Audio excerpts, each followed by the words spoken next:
ನಮಸ್ಕಾರ. ಈಗ big boss ಮನೆಯ ಸೀಕ್ರೆಟ್ ರೂಮ್‌ಗೆ ಹೋಗಿರುವಂತಹ ಧ್ರುವಂತು ಮತ್ತು ರಕ್ಷಿತಾ, ಬಿಗ್ ಬಾಸ್ ಮನೆಯ ಸೀಕ್ರೆಟ್ ರೂಮ್‌ನಲ್ಲಿ ಒಂದು ರೀತಿಯಲ್ಲಿ ಈ ಟಾಮ್ ಅಂಡ್ ಜೆರ್ರಿ ರೀತಿ ಆಡ್ತಾ ಇದ್ದಾರೆ.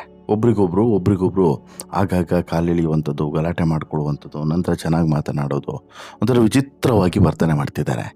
ಈ ಕಾರ್ಟೂನ್ ಚಾನಲ್ ನೋಡ್ದಂಗೆ ಆಗ್ತಿದೆ ಇವರಿಬ್ಬರ ಈ ಬಿಗ್ ಬಾಸ್ ಸೀಕ್ರೆಟ್ ರೂಮ್‌ನ ಒಳಗಿನ ಜಗಳ. ಆದರೆ ಈಗ ಟೆನ್ಷನ್ ಏನು ಅಂತ ಹೇಳಿದ್ರೆ ಬಿಗ್ ಬಾಸ್ ಟೀಮ್ನವ್ರಿಗೆ ಯಾವ ಫುಟೇಜನ್ನು ಹೆಚ್ಚು ಪ್ರಸಾರ ಮಾಡೋದು ಅಂತೇಳಿ. ಅಂದರೆ ಈಗ ಇಲ್ಲಿ ಸೀಕ್ರೆಟ್ ರೂಮಲ್ಲಿ ಹಾಕಿರುವಂಥ ಇವರಿಬ್ಬರದ್ದು ಫುಟೇಜನ್ನು ಹೆಚ್ಚು ಪ್ರಸಾರ ಮಾಡಬೇಕೋ, ಅಥವಾ ಅಲ್ಲಿ ಮನೆಯಲ್ಲಿರುವಂಥ ಸ್ಪರ್ಧಿಗಳದ್ದು ಹೆಚ್ಚು ಫುಟೇಜನ್ನು ಪ್ರಸಾರ ಮಾಡಬೇಕು ಅನ್ನುವಂಥದ್ದು. ಕಾರಣ ಏನು ಅಂತ ಹೇಳಿದ್ರೆ ಎರಡೂ ಕೂಡ ತೀರಾ ಇಂಪಾರ್ಟೆಂಟೇ. ಹಾಗೆಯೇ ಇಲ್ಲಿ ಇವರು ಕೊಡ್ತಿರುವಂಥ ಕಂಟೆಂಟ್ಗಳು ಹೆಚ್ಚಾಗೇ ಇದೆ ಅನ್ನುವಂಥ ಕಾರಣಕ್ಕೋಸ್ಕರ ಈಗ ಅದನ್ನೂ ನೆಗ್ಲೆಕ್ಟ್ ಮಾಡೋಂಗಿಲ್ಲ, ಇದನ್ನು ಕೂಡ ನೆಗ್ಲೆಕ್ಟ್ ಮಾಡೋದಿಲ್ಲ ಅನ್ನುವಂತಹ ಒಂದು ಪರಿಸ್ಥಿತಿ ಬಂದಿದ್ದಾರೆ. ಅದರ ನಡುವೆ ಇವರಿಬ್ಬರು ಕಿತ್ತಾಟ ವೆರಿ ಇಂಟ್ರೆಸ್ಟಿಂಗ್ ಆಗಿದೆ. ಈ ನಡುವೆ ಧ್ರುವಂತಿಗೆ ಯಾಕೆ ನಮ್ಮನ್ನು ಬಿಗ್ ಬಾಸ್ ಮನೆಯ ಸೀಕ್ರೆಟ್ ರೂಮ್ನ ಒಳಗಡೆ ಹಾಕಿದ್ದಾರೆ ಅನ್ನುವಂತಹ ಒಂದು ಗುಟ್ಟು ಗೊತ್ತಾಗಿದೆ ಅಂತೆ. ಹೇಗದು, ಏನದು ಹೇಳ್ತಾ ಹೋಗ್ತೀನಿ. ಅದಕ್ಕಿಂತ ಮುಂಚೆ ನೀವು ಇನ್ನೂ ಕೂಡ ನಮ್ಮ ಚಾನಲನ್ನು ಸಬ್ಸ್ಕ್ರೈಬ್ ಮಾಡಿಲ್ಲ ಅಂದರೆ ದಯವಿಟ್ಟು ಕೂಡಲೇ ಸಬ್ಸ್ಕ್ರೈಬ್ ಮಾಡಿ ಸ್ನೇಹಿತರೆ. ಬಹುಶಃ ಈ ಬಿಗ್ ಬಾಸ್ನ ಇಷ್ಟು ಸೀಸನ್ಗಳಲ್ಲಿ ಯಾವ ಸೀಸನ್ಗಳಲ್ಲೂ ಕೂಡ ಈ ಪರಿ ಕಿತ್ತಾಡುವಂತಹ ಮತ್ತು ಈ ರೀತಿ ಟಾಮ್ ಅಂಡ್ ಜೆರ್ರಿ ರೀತಿ ವರ್ತನೆ ಮಾಡುವಂಥ ಮತ್ತೊಂದು ಜೋಡಿಯನ್ನು ನೋಡಿರೋದಕ್ಕೆ ಸಾಧ್ಯನೇ ಇಲ್ಲ. ಕನ್ನಡ ಸೀಸನ್ 12ನ ಈ ಸೀಸನ್ನಲ್ಲಿ ಮಾತ್ರ ಇಂಥದ್ದೊಂದು ಘಟನೆ ಅಥವಾ ಇಂಥದ್ದೊಂದು ಸನ್ನಿವೇಶ ಬರ್ತಾ ಇದೆ. ಎಲ್ಲರೂ ಕೂಡ ಒಂದು ಧ್ರುವಂತ್ ಮಾತ್ರ ಒಂದು ಅನ್ನುವಂತೆ ಆಗಿತ್ತು ಬಿಗ್ ಬಾಸ್ ಮನೆಯ ಒಳಗಡೆ ಇರುವಂಥ ಸಂದರ್ಭದಲ್ಲಿ. ಅಶ್ವಿನಿ ಗೌಡ ಅವರಿಂದ ಗಿಲ್ಲಿ ನಟ ರಜತ್ವರೆಗೆ ಎಲ್ಲರ ಜೊತೆಗೂ ಕೂಡ ಧ್ರುವಂತ್ ಮನಸ್ತಾಪವನ್ನು ಮಾಡ್ಕೊಂಡಿದ್ರು. ಇವರನ್ನು ಕಂಡ್ರೆ ಯಾರಿಗೂ ಕೂಡ ಆಗ್ತಾನೆ ಇರಲಿಲ್ಲ. ಧ್ರುವಂತ್ ಹೊರಗಡೆ ಹೋದ್ಮೇಲೆ ಅಲ್ಲಿದ್ದವರಿಗೆ ಯಾರಿಗೂ ಕೂಡ ವ್ಯತ್ಯಾಸವೇ ಆಗಿಲ್ಲ ಅಂದರೆ ಅದು ದೊಡ್ಡ ಮನೆಯ ಒಳಗಡೆ ಹೇಗೆ ಧ್ರುವಂತ್ ಇದ್ರು ಅನ್ನೋದಕ್ಕೆ ಸ್ಪಷ್ಟವಾದಂಥ ಸಾಕ್ಷಿ ಅಂತಲೂ ಕೂಡ ಹೇಳ್ಬೋದು. ಧ್ರುವಂತ್ ಆ್ಯಕ್ಚುಲಿ ಒಂದು ರೀತಿಯಲ್ಲಿ ಟಿಪಿಕಲ್ ಮನುಷ್ಯ ರೀ. ಹೇಗೆ ಏನು ಅನ್ನೋದನ್ನು ನೀವು ಇಮ್ಯಾಜಿನ್ ಮಾಡಲಿಕ್ಕೂ ಆಗೋಲ್ಲ, ಜಡ್ಜ್ ಮಾಡೋದಕ್ಕೂ ಕೂಡ ಆಗೋದಿಲ್ಲ. ಒಳ್ಳೆ ಮನುಷ್ಯನ ಕೇಳಿದರೆ ಒಳ್ಳೆ ಮನುಷ್ಯ, ಕೆಟ್ಟ ಮನುಷ್ಯನ ಕೇಳಿದರೆ ಕೆಟ್ಟ ಮನುಷ್ಯನೂ ಕೂಡ ಹೌದು. ಇನ್ನು ಕೋಪಿಸ್ಟನೂ ಕೂಡ ಹೌದು, ಜೊತೆಗೆ ಕೆಲವೊಂದಷ್ಟು ವಿಚಾರದಲ್ಲಿ ಕಿರಿಕ್ ಮಾಡುವಂಥ ಕಿರಿಕ್ ರಾಜನೂ ಕೂಡ ಹೌದು.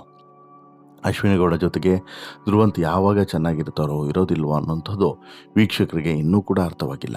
ಇದರ ಮಧ್ಯೆ ಎಲ್ಲರದ್ದು ನಾಟಕ, ನಾನು ಮಾತ್ರ ಸರಿ ಎನ್ನುವಂತಹ ಧ್ರುವಂತ್ ವಾದ ಯಾರೂ ಕೂಡ ಒಪ್ಪುವಂಥದ್ದಲ್ಲ. ಇವರ ಮಧ್ಯೆ ನಾನು ಇರೋಕ್ಕೆ ಆಗೋದಿಲ್ಲ, ನನ್ನ ಗೌರವ ಹಾಳು ಮಾಡಿಕೊಳ್ಳೋದಕ್ಕೆ ನಾನು ಇಷ್ಟಪಡೋದಿಲ್ಲ ಅಂತೇಳಿ ಹೇಳಿದ್ದು ಕೂಡ ಇದೆ. ಎದ್ದು ಹೊರಗೆ ಬರೋದಕ್ಕೆ ಪ್ರಯತ್ನಿಸಿದ್ದೂ ಕೂಡ ಇದೆ. ಎದ್ದು ಹೋಗುವಂತನೂ ಕೂಡ ಹೇಳಿದ್ದಿದೆ. ಬಹುಶಃ ಇದೆಲ್ಲವೂ ಕೂಡ ಡ್ರಾಮಾ ಅನ್ನೋದರಲ್ಲಿ ಡೌಟೇ ಇಲ್ಲ. ಕಾರಣ ಏನು ಅಂತ ಹೇಳಿದ್ರೆ ಆತ ಎದ್ದು ಹೋಗ್ತೀನಿ ಅಂತ ಹೇಳ್ಬಿಟ್ಟು ಹೊರಟ ತಕ್ಷಣ ಮೇನ್ ಡೋರ್ ಓಪನ್ ಆಗೋದಿಲ್ಲ, ಆತನನ್ನು ಕಳಿಸೋದಿಲ್ಲ. ಬಟ್ ಆದರೆ ಒಂದು ಬಿಲ್ಡಪ್ಪನ್ನು ಕೊಡುವಂಥದ್ದು, ನಾನು ಹೋಗ್ತೇನೆ ಎನ್ನುವಂಥ ಬಿಲ್ಡಪ್ಪನ್ನು ಕೊಡುವಂಥದ್ದು, ಅಂಥದ್ದೊಂದು ಪ್ರಯತ್ನವನ್ನು ಆತ ಆರಂಭದಿಂದನೂ ಕೂಡ ಮಾಡ್ಕೊಂಡು ಬಂದಿದ್ದಾನೆ. ಇದಕ್ಕೆ ಯಾರೂ ಕೂಡ ಸೊಪ್ಪು ಹಾಕದೇ ಇದ್ದಾಗ ತೆಪ್ಪು ಕೂತಿದ್ದಾನೆ. ಈಗ ರಕ್ಷಿತಾ ಶೆಟ್ಟಿ ಮತ್ತು ಈ ಗಿಲ್ಲಿ ನಟ ರಘು, ರಜತು, ಮಾಳು ಇವರೆಲ್ಲರೂ ಕೂಡ ಒಂದು ಟೀಮ್ ಆಗಿ ಬಿಗ್ ಬಾಸ್ ಮನೆ ಒಳಗಡೆ ಇದ್ದರು.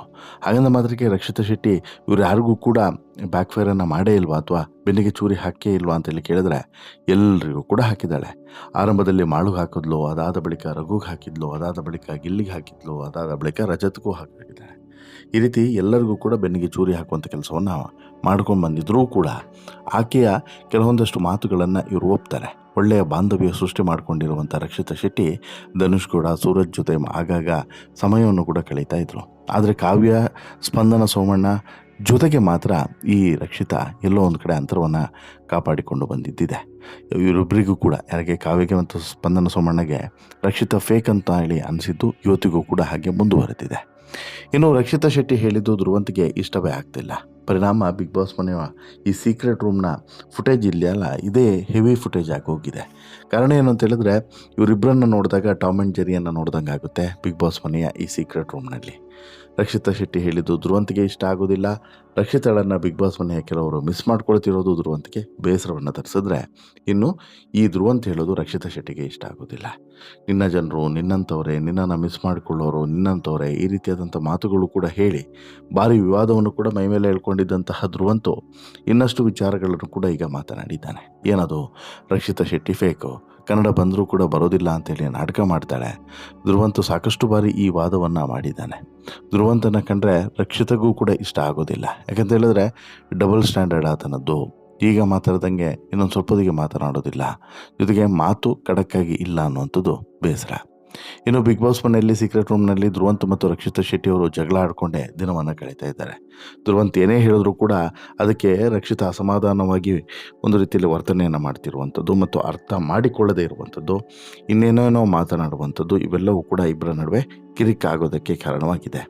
ಇದನ್ನು ಹೊರತುಪಡಿಸಿದರೆ ಮಾಳು, ರಜತು ಹಾಗೆಯೇ ಗಿಲ್ಲಿಗೆ ವರದಾನ ಆಗುವಂತಹ ಕೆಲವೊಂದಷ್ಟು ನಿರ್ಣಯಗಳನ್ನು ಈಕೆ ತೆಗೆದುಕೊಳ್ಳುವಂಥ ಪ್ರಯತ್ನವನ್ನು ಮಾಡಿರುವಂಥದ್ದು ಕೂಡ ಗಮನಿಸಬೇಕಾಗಿರುವಂಥದ್ದು. ಇದು ಧ್ರುವಂತಿಗೆ ಇಷ್ಟವೇ ಆಗ್ತಾ ಇಲ್ಲ. ಇವರಿಬ್ಬರು ಕೂಡ ಸೀಕ್ರೆಟ್ ರೂಮ್ನ ಒಳಗಡೆ ಜಗಳವನ್ನು ಆಡ್ತಿರುವಂಥದ್ದು. ಆಮೇಲೆ ಧ್ರುವಂತ್ ಅವರೇ ನನಗೆ ಯಾಕೆ ನಮ್ಮಿಬ್ಬರನ್ನು ಸೀಕ್ರೆಟ್ ರೂಮ್ಗೆ ಹಾಕಿದ್ದೀರಾ ಅಂತ ಹೇಳ್ಬಿಟ್ಟು ಅರ್ಥವಾಯಿತು ಅಂತಲೂ ಕೂಡ ಹೇಳಿರುವಂಥದ್ದು ವೆರಿ ಇಂಟ್ರೆಸ್ಟಿಂಗ್ ಆಗಿದೆ. ಬಿಗ್ ಬಾಸ್ ಮನೆ ಒಳಗಡೆ ಇರುವಂತಹ ಸ್ಪರ್ಧಿಗಳ ಟಾಸ್ಕ್ ಕೂಡ ನಡೆಯೋದು, ಇನ್ನು ಸೀಕ್ರೆಟ್ ರೂಮ್ನಲ್ಲಿ ಧ್ರುವಂತ್ ರಕ್ಷಿತಾ ಮಾತುಕತೆಯನ್ನು ನಡೆಸುವಂಥದ್ದು, ರಕ್ಷಿತಾ ಧ್ರುವಂತ್ ಅವರೇ ಅತಿ ಹೆಚ್ಚು ಕಂಟೆಂಟನ್ನು ಕೊಡ್ತಿರುವಂಥದ್ದು, ಅತ್ತ ಮನೆಯಲ್ಲಿರುವಂಥ ಸ್ಪರ್ಧಿಗಳು ಶಾಂತಿ ನಿವಾಸದಂತೆ ಇರುವಂಥದ್ದು. ಹೀಗಾಗಿ ನಿತ್ಯವೂ ಕೂಡ ಪ್ರಸಾರ ಆಗುವಂಥ 1.5 ಗಂಟೆ ಎಪಿಸೋಡ್ನಲ್ಲಿ ಯಾವುದನ್ನು ತೋರಿಸ್ಬೇಕು, ಯಾವುದನ್ನು ಬಿಡಬೇಕು ಅನ್ನುವಂಥದ್ದು ಟೆನ್ಷನ್ನು ಬಿಗ್ ಬಾಸ್ನ ಟೀಮ್ದು. ಯಾಕಂತ ಹೇಳಿದ್ರೆ ಹೆಚ್ಚು ಕಂಟೆಂಟು ಈ ಸೀಕ್ರೆಟ್ ರೂಮ್ನಿಂದನೇ ಬರ್ತಿರೋದ್ರಿಂದ ಯಾವುದನ್ನು ತೋರಿಸ್ಬೇಕು, ಯಾವುದನ್ನು ಬಿಡಬೇಕು ಅನ್ನೋದೇ ಈಗ ಇರುವಂಥ ಇಂಟ್ರೆಸ್ಟಿಂಗು. ಇದನ್ನು ಹೊರತುಪಡಿಸಿದರೆ ಅಂದರೆ ಈ ಎಲ್ಲ ಘಟನಾವಳಿಗಳನ್ನು ಹೊರತುಪಡಿಸಿದರೆ ಇಲ್ಲಿ ಎಲ್ಲೋ ಒಂದು ಕಡೆ ಈ ರಕ್ಷಿತಾಳ ಕೆಲವೊಂದಷ್ಟು ಮುಖವಾಡಗಳನ್ನು ತೆರೆಯುವಂಥ ಕೆಲಸವನ್ನು ಕೂಡ ಈ ಧ್ರುವಂತ್ ಮಾಡ್ತಾ ಇದ್ದಾನೆ ಅನ್ನೋದು ಗುಟ್ಟಾಗಿ ಇರುವಂಥ ವಿಚಾರ ಏನಲ್ಲ.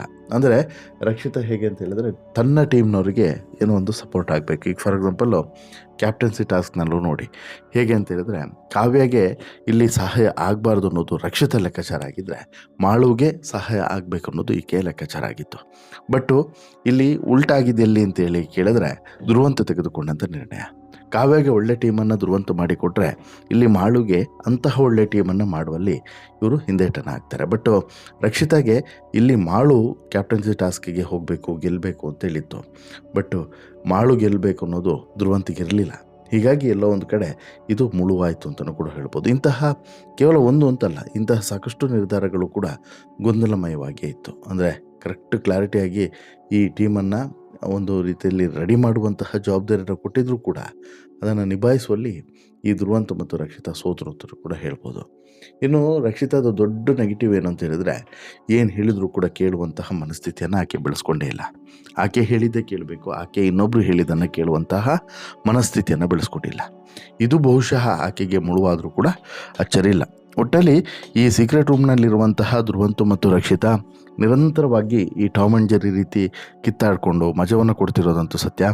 ಸೊ ದಟ್ಟು ಈ ಬಿಗ್ ಬಾಸ್ ಮನೆಯ ಒಳಗಿನ ಈ ಕಿತ್ತಾಟ, ಆಟ ಇವೆಲ್ಲದಕ್ಕಿಂತನೂ ಕೂಡ ವೆರಿ ಇಂಟ್ರೆಸ್ಟಿಂಗ್ ಮತ್ತು ವೆರಿ ಕುತೂಹಲಕಾರಿಯಾಗಿ ಅಥವಾ ತುಂಬ ಅಚ್ಚರಿ ಅನ್ನೋ ರೀತಿಯಲ್ಲಿ ಕೆಲವೊಂದಷ್ಟು ಮಾತುಗಳು ಬರ್ತಿರೋದಂತೂ ಈ ಸೀಕ್ರೆಟ್ ರೂಮ್ನಿಂದಾನೆ ಅನ್ನೋದನ್ನು ನಾವಿಲ್ಲಿ ಅರ್ಥ ಮಾಡ್ಕೊಬೇಕು. ನಿಮಗೇನು ಅನಿಸುತ್ತೆ ಸ್ನೇಹಿತರೆ, ಈ ಸೀಕ್ರೆಟ್ ರೂಮ್ಗೂ ವರ್ಸಸ್ ಈ ಮನೆ ಒಳಗಿನ ಆಟಕ್ಕೂ ಏನು ವ್ಯತ್ಯಾಸ ಇದೆ ಅಂತೇಳಿ ನಿಮ್ಗೆ ಅನಿಸುತ್ತೆ?